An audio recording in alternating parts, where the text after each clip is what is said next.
যে খবরের দিকে আমরা নজর রাখবো, মেসি কাণ্ডে অরূপ বিশ্বাসের বিরুদ্ধে এফআইআর দায়ের। 5টি ধারায় এফআইআর দায়ের হলো। বিধাননগর দক্ষিণ থানার পুলিশ এফআইআর দায়ের করলো। সমাজ মাধ্যমে সেই এফআইআর এর কপি পোস্ট করে দাবি করেছেন শতদ্রু দত্ত, নিজেই সেই পোস্ট করেছেন।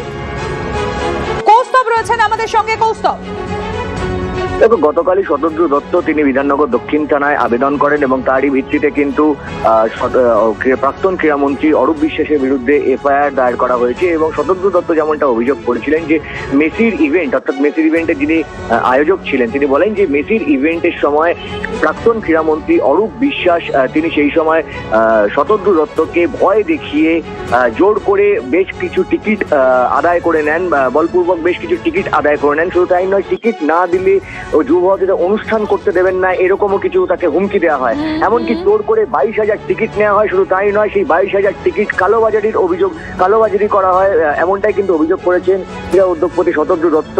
প্রাক্তন ক্রীড়ামন্ত্রী অরূপ বিশ্বাস এবং তার লোকজনের বিরুদ্ধে তিনি বলেন যে তারা নাকি সেই যে টিকিটের কালোবাজারি করেছেন, অর্থাৎ কিনা প্রাক্তন ক্রীড়ামন্ত্রীর বিরুদ্ধে ইতিমধ্যেই আমরা যোগাযোগ করতে পেরেছি উদ্যোক্তা শতদ্রু দত্তের সঙ্গে। শতদ্রু বাবু, আপনি নিজে এফআইআর এর কপি পোস্ট করেছেন, করে আপনি লিখেছেন সত্যেরই জয় হলো।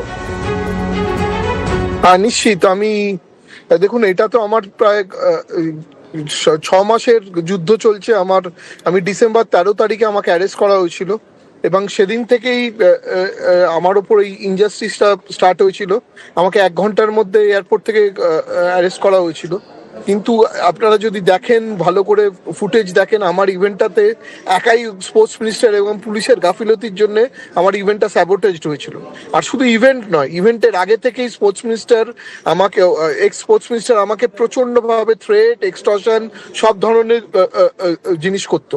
এবং তাতে কি হয়, আমি আমার ইভেন্টটাকে ঠিক মতন করতে পারছিলাম না। উনি গাছজড়ি করে আমার থেকে 22,000-এর ওপরের টিকিট নিয়েছিলেন, সেটাকে উনি বেচেছেন। আমার 100% আমার কাছে খবর আছে উনি টিকিট বেচেছেন। উনি গাছজোড় করে অ্যাক্রিডিটেশন কার্ড বার করেছিলেন। উনি নিজের 2 ভাগ্নি যারা মাইনর, তাদের অফিসিয়াল বানিয়ে অ্যাক্রিডিটেশন কার্ডও উনি বানিয়েছিলেন এবং আরো অনেক লোকদের উনি ঢুকিয়েছিলেন। তারপরে আমি যখন ওনাকে বলেছিলাম যে আমি আর অ্যাক্রিডিটেশন কার্ড দেবো না। আচ্ছা, এই জায়গাতে একটু শতদ্রু বাবু আপনাকে জিজ্ঞাসা করবো। একটু আগে আপনি যে উল্লেখটা করলেন, এর আগেও আপনি সেই অভিযোগ করেছেন যে 22,000 টিকিট যেটা অরূপ বিশ্বাসকে আপনি দিতে বাধ্য হয়েছিলেন, সেই টিকিট কালোবাজারি করা হয়। এই যে 22,000 টিকিটের আপনি উল্লেখ করছেন শতদ্রু বাবু, এই টিকিটগুলো কোন টিকিট ছিল? এটা কি কমপ্লিমেন্টারি টিকিট ছিল নাকি প্রাইস টিকিট ছিল? এইগুলো সব কমপ্লিমেন্টারি টিকিট। এই কমপ্লিমেন্টারি টিকিট উনি গাছজড়ি করে আমার থেকে নিয়েছিলেন। প্রথমে তো আরো বেশি চাইছিলেন, আমি রাজি হচ্ছিলাম না, আরো চাপ দিচ্ছিলেন। যখন ওনার সঙ্গে মিটিং হতো, উনি প্রথম কথা বলতেন টিকিট দিতে হবে, এইটা দিতে হবে, ওইটা দিতে হবে, এই লোকের অ্যাক্রিডিটেশন মাঠের ভেতর ঢুকতে হবে। এই নিয়ে আমার টিমের লোককে 1 ঘন্টা একদিন আটকেও রেখেছিলেন ওনার লোকেরা। এবং ওনার লোকেদের দিয়ে আমাকে ফোন করিয়ে সব ধরনের থ্রেট, যদি টিকিট না দেওয়া হয়, অ্যাক্রিডিটেশন না দেওয়া হয়, ইভেন্টটা বন্ধ করে দেবো। উনি আমাকে পার্সোনালি ডেকে অনেকবার ওই একই থ্রেট দিয়েছেন, এটা হবে না, ওটা হবে না। আর একটা কথা, আমি মাঠে লিওনেল মেসিকে জিপে করে ঘোরাতে প্ল্যান করেছিলাম, যাতে প্রথমেই দর্শক আগে জিপে করে লিওনেল মেসিকে দেখতে পারেন। তখন উনি বললেন, আমি আম্বানিদের দিন তো তোকে দেবো কেন, আর এইসব হবে না, এটা মাঠটা আমার। এরম দাদাগিরি উনি অনেক করেছিলেন। উনি শো ফ্লোতে ছিলেন না শুনে উনি আমার উপর চেল্লাচিল্লি করছিলেন যে আমি কেন শো ফ্লোতে নেই। আমি বলেছিলাম এটা মেসির টিম থেকে দেওয়া হয়েছে, কোথাও কোনো স্টেটে স্পোর্টস মিনিস্টার নেই, অনলি চিফ মিনিস্টার আছে। শতদ্রু বাবু, একটু আপনার কাছে আরো একটা বিষয় একটু স্পষ্ট হতে চাইবো।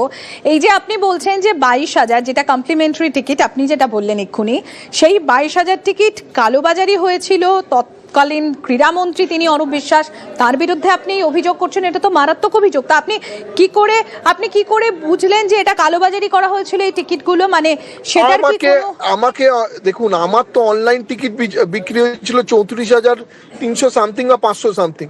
আমার কাছে অনেকজন ফোন করে ফেসবুকে মেসেজ করে আমায় বলছে, দাদা আমি রিফান্ডটা কিরম ভাবে নেবো। আমি জিজ্ঞেস করেছিলাম, আমার সন্দেহ হচ্ছিল, তো আমি তাদের জিজ্ঞেস করলাম তোমার নামটা কি? তখন বললো এই নাম। তখন দেখি ওনার নাম লিস্টে নেই, মানে যেটা অনলাইন টিকিটে। তো আমি তখনই বুঝতে পেরেছিলাম। তারপর আমাকে ফেসবুকে অনেকজনই লিখে পাঠিয়েছে যে বিজয়গড়ের কোন একটা অফিস থেকে ওখান থেকে টিকিট বিক্রি হচ্ছিল, রাত্রি 12 তারিখ রাত্রি পর্যন্ত বিক্রি হয়েছে, এবং পরিষ্কার বোঝা গেছে। আমি আপনাকে বলছি, আমার কাছে অনেক লোক এসে বলেছে যে